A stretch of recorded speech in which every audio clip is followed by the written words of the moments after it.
Hello everybody, welcome to Jerd. This is a bit of a weird video. This is a video where I'm going to be talking about a service called TheRetro.co.uk. This is a service that provides mystery boxes to people. Either, I think they do records, like old vinyl records and stuff like that, but the one I'm interested in is the retro games one. And I signed up for this service a few months ago, and I've been receiving boxes, and I have a box that I haven't opened yet that I'm going to be opening on camera today, and I have all the items from those boxes that I'm going to talk through and explain what I got, and just sort of review the whole service and talk about it. Yeah, it's me. So, what games did I actually receive from the retro.co.uk? In my first package, I received Menacer for the Sega Mega Drive, Terminator 3 for the Xbox, Splinter Cell, Pandora Tomorrow, for the PS2, and a Vimto Tuba. In my second package from the retrostore.co.uk, whatever it's called, I received Universal Studio Theme Park Adventure, Prince of Persia, Warrior Within, Project Gotham Racing for the original Xbox, and a Vimto Tuba. Talking a bit more about those games in depth and the quality of them all a little bit later, but for now, I think it's time to open that mystery box. And now comes the time where we open the unopened retro.co.uk mystery box, I guess. So this has been sitting in my living room for a couple of months now. I haven't opened it because I wanted to open it on video for this video where I'm explaining about all the other games that I got. So let's just tear into it and see what I got. It's not very thick. It's like probably going to be a couple of cartridges, I think. Okay, here we go. So we've got 3 Game Boy Advance games. Here we've got, it's right, Vimto Tuba, obviously, and what looks like, oh, this is a different note. This is a different note, I believe. Yeah, it is. It's a different note. Welcome to your retro box for the month of June. Included are your latest hand-picked items and a few extra goodies as ever. The world seems to be a very different place since I wrote my last note only a month ago. When it seemed that the lockdown was unending, the restrictions that many of you are facing are slowly starting to ease. Hopefully, this is us on a road back to some semblance of normality. Pandemic aside, all around the world, people are now fighting for change that has been long time coming. Discrimination and violence against black and minority ethnic groups must be condemned, and racism in all of its forms has no place in our society. As always, we thank you very much for continuing support and loyalty, and I look forward to speaking to you again next month. In the meantime, stay safe and all the best. That's another note from David from TheRetro.co.uk. So what we have here is 3 Game Boy Advance games. We have Harry Potter Quidditch World Cup. Very nice. I didn't even know they made Harry Potter Quidditch games for the Game Boy Advance. Quad Desert Fury, never heard of it, but it has got a £3 sticker on the back of it, so that's promising. And Tony Hawk's Pro Skater 2, the Game Boy Advance version. So that's pretty interesting. I have Pro Skater 2 on the GameCube. This one's got a little bit of crap on the back of it though, which is a bit weird. It's sort of like, looks like red crayon or some crap. You could probably even make that out in the webcam. Like, it's near the Nintendo logo, just all crammed up with some sort of red crap, but nothing that a bit of Goo Gone can't fix. The others seem to be pretty much just standard Game Boy Advance quality. Nothing stands out to me. That the labels look pretty nice. There's a little bit of damage there, maybe some sun damage or something, but I will be buying the Analog Pocket soon, so that gives me more to play on that. So I'm not that pissed off with this one. I will actually test all these right now because I have my Game Boy here. So let's give it a go. Okay, that one hasn't booted straight away. The Quad Desert Fury, it's... Oh, there you go. Just reinsert it, and there you go. Game Boy, and it's working. Sick. I don't really know what this game is, but it looks like it's working fine. So that's positive. So 1 out of 3. Let's try. We'll keep Pro Skater for last because that's going to be the most promising if that does work. The other one, the Quidditch one, has booted straight up. No issues whatsoever. Seems to be working perfectly fine. And let's try the crayon covered Pro Skater 2. Nada. It's not even showed like a garbled logo like they sometimes do. It's just not even showing a Nintendo logo. So let's just try reinserting. Oh, there you go. Reinsert it.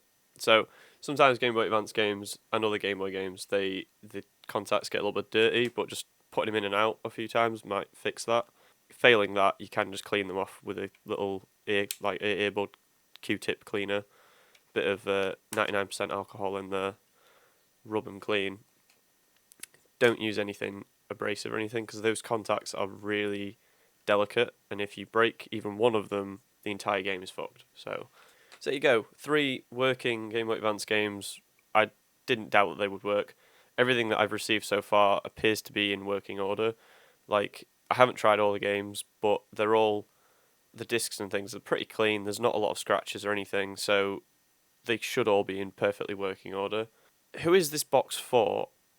I think this box is not for collectors. It's not for people who are serious about the quality of the games they receive and they want the best of the best, and they want things to be like in brand new condition, like my GTAs here. These are probably the best quality games that I have. There is literally no marks, no blemishes, no anything on either of them. They literally look factory sealed, and that's why I've put them in these dust bags, just to keep them fresh. If you want games like that every month, you're going to be really disappointed. The closest thing I received to anything like that was this Prince of Persia is actually in really good condition. It's actually not that bad. There's a little mark on the case, but the actual insert is perfect. So I'm happy with that. If all my games from TheRetro.co.uk arrived like this, I would 100% recommend this box. This would be a perfect sort of service for collectors to spend their money on. But unfortunately, you get the odd Project Gotham Racing that looks like it's been dipped in some sort of coffee, maybe? I don't know what the hell it is. It's like brown liquid. I don't really want to know what it's been dipped in, but it's not a terrible game either, so it's kind of disappointing to have it in such crappy quality. Like, the manual is like... Ugh. If you can hear that on the video that I took.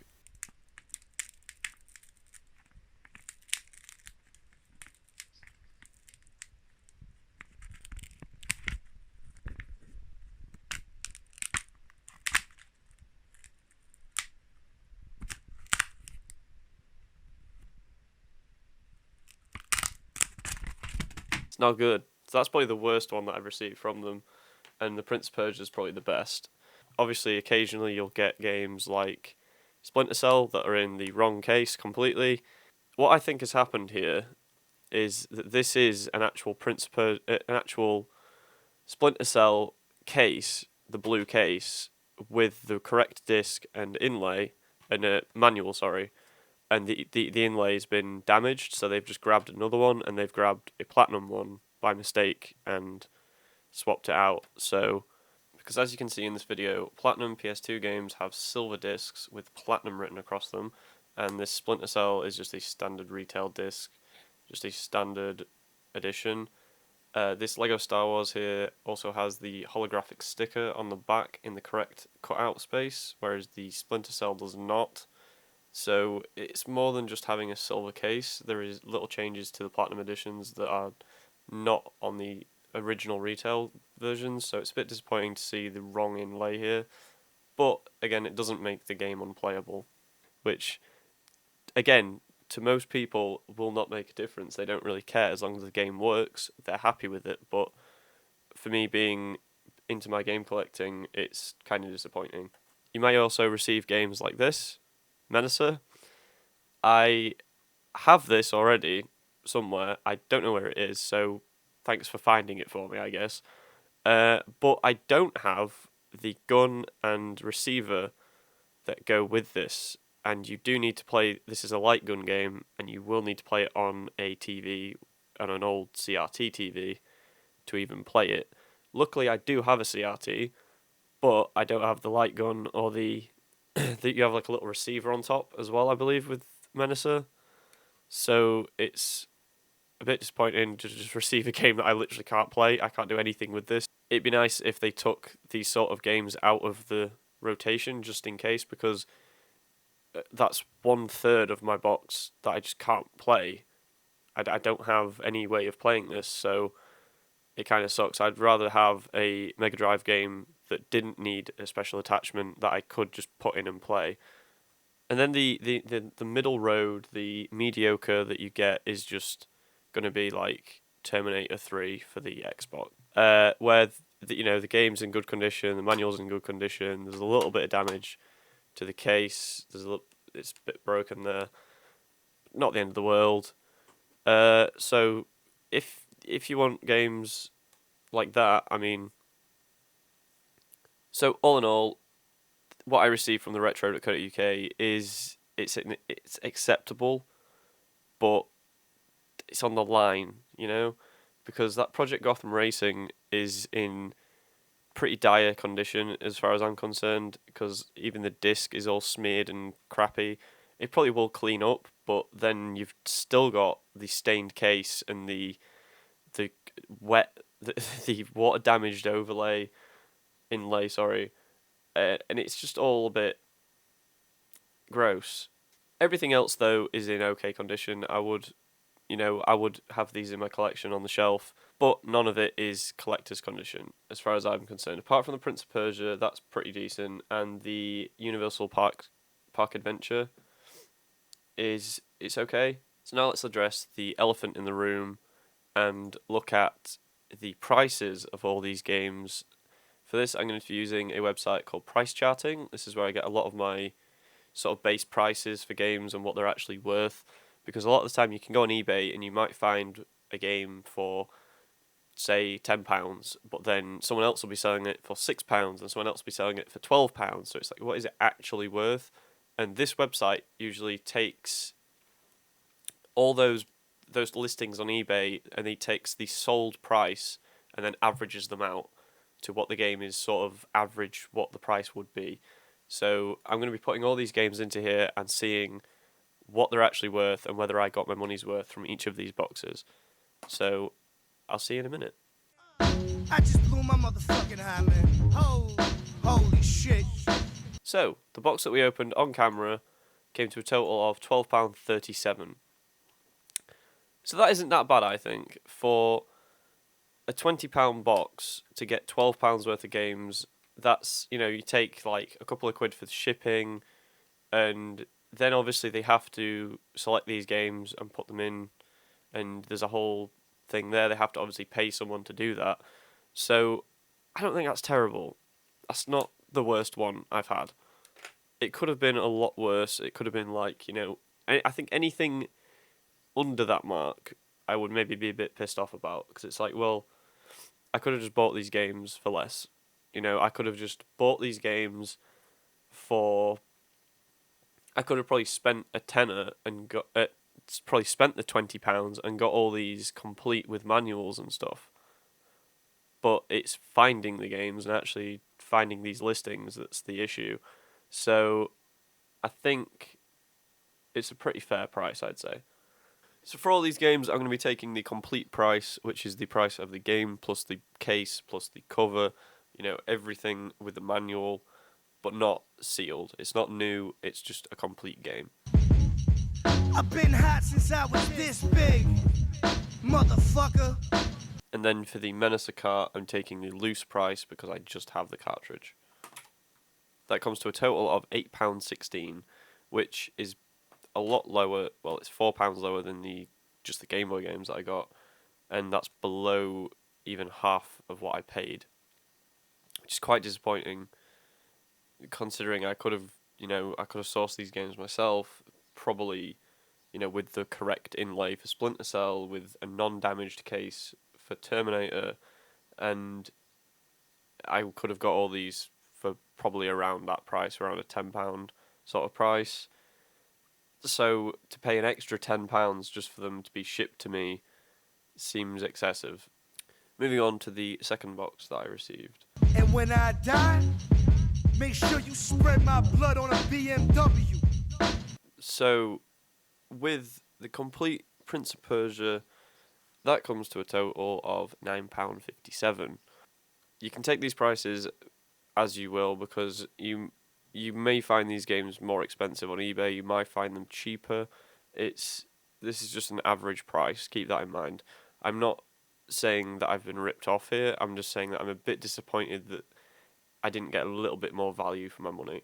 I understand that I'm paying for a service, and the service that I'm paying for will select these games, pack them, send them, and it includes the delivery cost and everything, which is nice. But for £20, I maybe would expect a little bit more value for my money. I think the price mark that they're going for is around £10 per box, and then they ship it. Whereas me personally, I would go for maybe 15, so it feels a bit more like you've received, like, oh, I've got £15 worth of games here, and they were shipped to me and hand selected, and I only paid 20. Brilliant. That might not be realistic. I don't know the business side of this. It's just what I would do if I was running this company. Final thoughts on this are that this is a service for people that don't necessarily collect games. They don't really care what they're receiving in terms of like how good the game is, because some of these games, they're not amazing, but they're all playable. They're all okay, I guess. None of it's absolute crap shovelware. It's all okay, decent games. This is for people that just want a random selection of games to be sent to them every month, and they can then play those 3 games throughout the month, and then they get 3 new games to play. And the old ones, they'll probably, they'll take them to a trade-in shop or something, or do whatever they want with them. They don't really care that the game is not in the best condition possible, which I understand. That's a good service. I would, if I was in that position, I would consider TheRetro.co.uk a perfectly viable option for that. But for me, as a game collector, who I like my games to be in the best quality I can find, and everything on my shelf is nicely organised and nicely presented. Stuff like Project Gotham Racing with brown water all over it isn't really going to go in well with all of that. I do want to give them a bit of a pass here for the fact that the world is currently upside down, and it's probably quite hard for them to operate. I understand that. So I might retry this service in 6 months' time or something, to just sort of give them another chance. But for now, I am cancelling my subscription. That's not to say that it's not a bad service. If you want 3 random games sent to you every month, that is 100% what they do. You get exactly what you pay for. In no part of the legislation for signing up for this did they state that the games would be in perfect condition, or that I would get games that I like. They just say 3 random games. And that's exactly what I got. I got 3 random games every month, so I can't fault them on that. But that's going to wrap it up for this video. Thank you very much for watching if you watched this far. This has been my first ever sort of review of anything, so it's been a bit of a weird video to film. But I hope you did enjoy, and if you did enjoy, please hit subscribe. Please hit the like, so I know, you know, that you like this kind of content, and I might make more. I might review films, I might review TV shows, I might review anything. This has just been my first review because I thought that it's something that my viewers may be interested in, and it's something I wanted to talk about because I've been paying for this service, and every month I've been receiving a box and going, huh. I was just wanted to share that sort of experience with you all so you know. But yeah, thank you very much for watching. This has been Jerd. I'll see you in the next one. And when I die, make sure you spread my blood on a BMW, Albanian style. I wanna die by machine gun.